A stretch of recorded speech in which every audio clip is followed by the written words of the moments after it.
చేతిలో పవర్ ఉంటే ఆ లెక్కే ఏరుంటదుల్లా.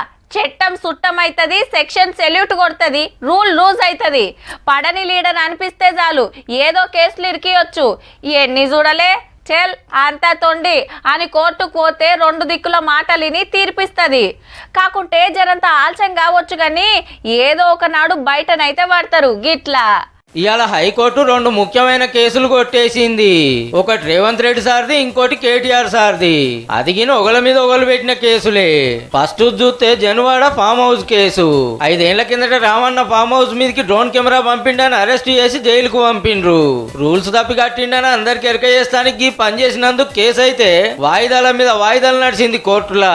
ఫామ్ హౌస్ ఎవరు పోకూడని చూడకూడని జాగా కాదు, దీనికే కేసు ఎట్లా పెడతారని రేవంత్ సార్ వాళ్ళ లాయర్ వాదిస్తే జడ్జి సార్ వాజీవే అనిపించి తప్పుడు కేసు అని కొట్టేసిండు అన్నట్టు.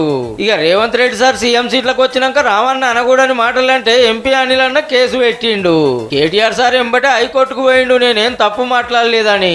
2 దిక్కుల వాదనలు విన్నాక ఈ కేసుతో కొట్టేసింది కోర్టు. ఒక్కనాడే 2 ముఖ్యమైన లీడర్ల కేసులు గిట్ల మాఫీ అయినాయి అన్నట్టు.